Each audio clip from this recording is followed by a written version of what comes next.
a.m. Late, great day. No, hey, I would like to say thank you just for all the coverage that you all have done over our 19 years here. It's really something that I don't take for granted because it's not the norm. I mean, when we go on road trips and we go out there and play, and the only people that are doing any type of media after the game, it's all of our local. So I appreciate it. I just really commend all of you for taking the time to cover women's basketball. Because it's not just here. There's a lot of places where we have gone and played where teams have good products and good teams, but their media unfortunately just doesn't cover them. So I want to make sure I say thank you to all of you. And then Thursday's game, it should be a great basketball game. I expect it to be a very entertaining game. Both teams are playing exceptionally well. Duke is really playing some high quality basketball right now. They're scoring the ball at an elite pace. They're guarding well. Just playing really good team basketball. They're very similar. We're two very similar teams, and the fact that you have to guard everybody who's on the floor, which is what I think makes both of us as good as we are. So really hoping to get a great crowd out there. It's an ESPN game, I believe. An ESPN game, and it would just be it'd be nice to just see our entire lower bowl have 13,000 or so sold and loud, and just represent and let everybody see what Louisville women's basketball is all about.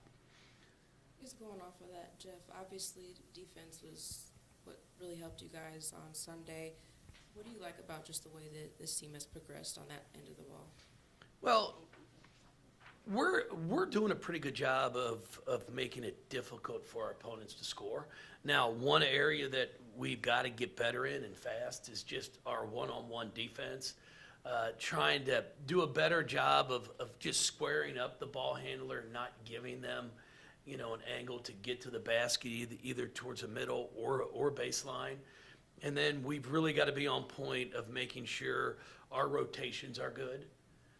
When we do those things, then we've really made it difficult for people to score. But there have been some lapses that we've had, and we've just got to make sure they aren't there on Thursday night, because Duke will take advantage of that. Jeff, with the competition in this league, and we talk about it all the time of how every game is tough no matter where it's at. What does it say about both teams and maybe the league that you're 11-0? I mean, you're both undefeated. You're both 12th game of the year and still undefeated in the league. And what does that do for the league? Well, I think it just talks about the quality of basketball that both of us have been playing, and we both had some games where, we played well at the end. We've gotten some breaks. Our game, at Carolina, at NC State could have gone either way. But we've done a pretty good job of getting our kids to believe the game's not over until it's over. We easily could have lost those two games. But we figured out a way to win. Cal had, the Cal and Duke game was a great game. And then Duke had a great fourth quarter and pulled that game out with a 4-point win. So I think we've both shown the ability that even when we're down, that both teams are going to keep competing and keep fighting, which is something I've talked to our team about already, and we'll reiterate it today at practice. But this is going to have to be a 40-minute ball game for sure.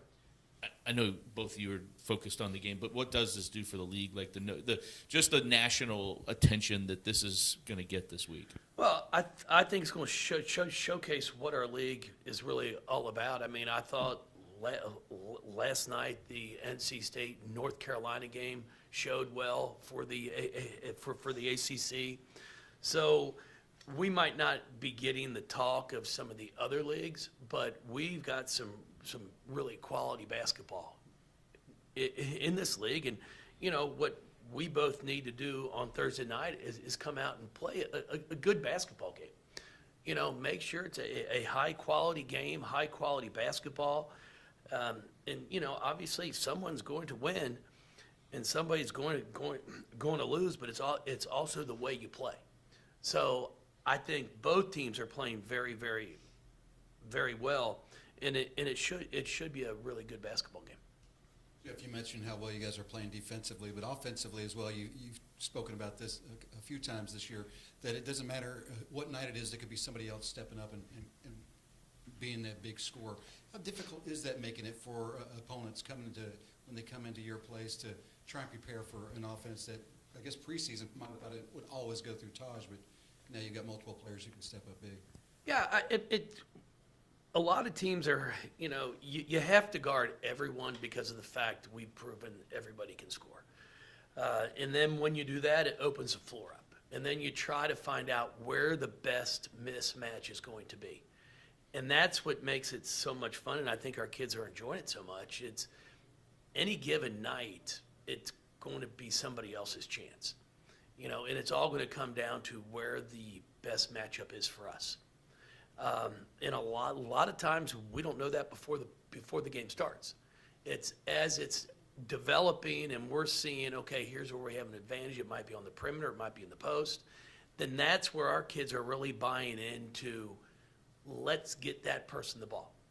And that's going to be what we're going to have to do on Thursday night. We're going to have to find out, where is our matchup? Where is the best matchup for us on the offensive end to be able to score? And then we've got to attack that. And then everybody else, when their opportunity presents itself, they've got to be ready to shoot the basketball and knock down an open shot. And that's what we've been able to do. And Duke has been doing the exact same thing. That's why they're 11-0 also. You know, you've got 5 kids in double figures, a 6 at about 9. You've got to guard everybody on that team. And when you can put 5 players out there and then you're bringing players off the bench that can score and defend as well, it makes it challenging. You can't have breakdowns. You got to have constant communication. Was their 3-6 start, was that just a competition they were playing? Do they have some injuries? What is going on? Well, you know, they played a great schedule. I mean, you know, they've got South Carolina, UCLA, and LSU back to back to back. And I've been just really impressed with how they've been playing at the offensive end. They're really playing a lot faster now than they were at the beginning of the year. And that's putting some pressure on some people. So they played a very competitive non-conference, and I think that's all that was. And now they've figured things out like we have, and are playing well at both ends. Jeff, you had Jeff Brom and then Pat Kelsey, you know, tweet about the game and try to encourage people to come out. You had some other people who, you know, bought tickets to try to give them away to people. What does that, I guess, support mean to you to have, you know, these other entities just really champion you guys to make this game, you know, as big as it can be? Well, we really appreciate that. I mean, it's always nice when you've got your fellow colleagues that are out there promoting our program.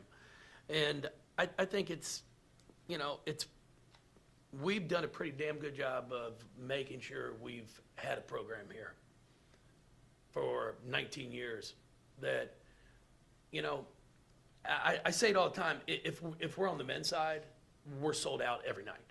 I mean, for 16 straight years.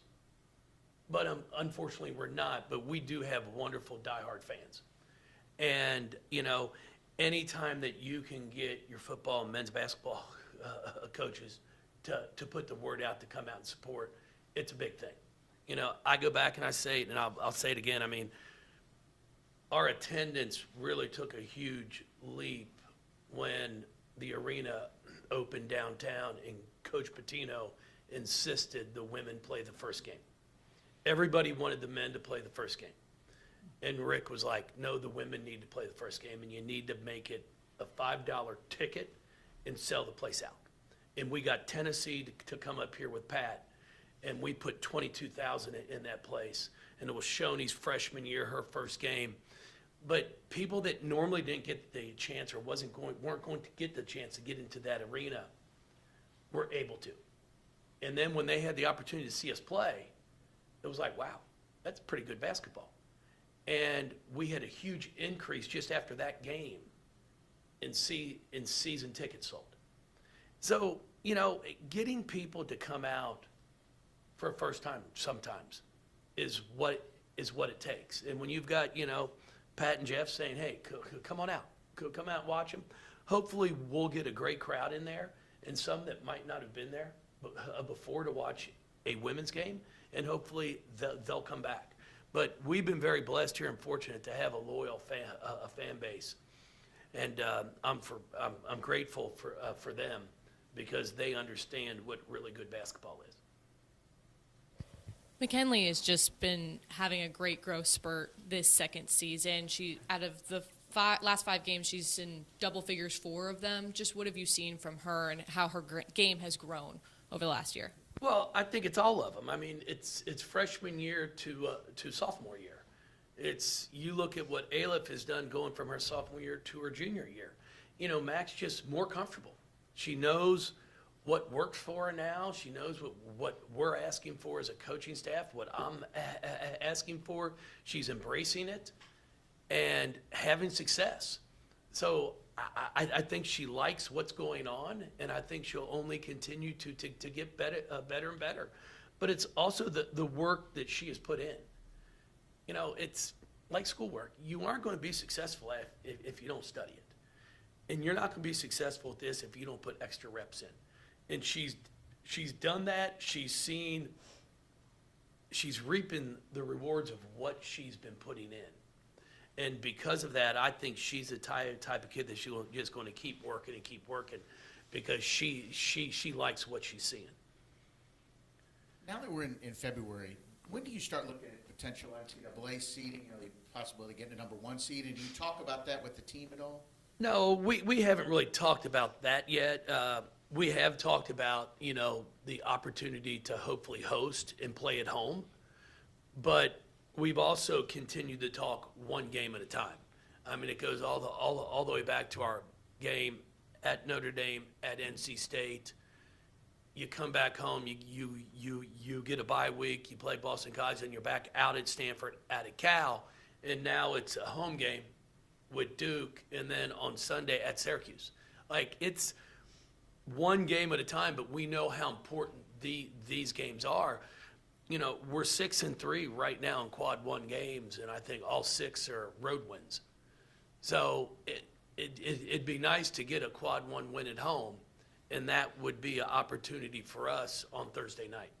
Jeff, the consistency, you talked about the fans and how you've built it, and 16 years with 20 wins. I think it's, all 12 years in the ACC, you've had 10 or more wins or whatever. Sometimes programs like that might get taken for granted a little bit, but really the fan base continues to show out and even maybe get stronger, and you guys continue to win. What is that? How do you, I guess, what's the secret sauce for you? Well, it's the way we work. It's how we do it. It's getting kids who want to be here, want to be at Louisville, and then kids that want to work. I mean, you know, we've had rosters that have been full of McDonald's All-Americans, and it's been great. And then we have a team right now, I think we have 2 of them. And we've got players that have just gotten better and better and better over their time here and believe in what we're doing. And then we found a group that really wants to play as a team. And it's not how many am I going to get? It's are we going to win? They have completely bought into individual success will come with team success. You know, there's a lot of kids that are leading scorers on their team. And I tell them all the time, every team has to have a leading scorer, even bad ones. And it doesn't mean you're any damn good. It just means you're the best player on a bad team. So, but we've got a group that could go anywhere, 9 of them, and go play and start, and probably score 15 to 20. But they're happy with the fact that we're having team success. Because, man, it makes everything better. It makes schoolwork a lot easier because it's more enjoyable going to school. It makes your social life a lot more enjoyable.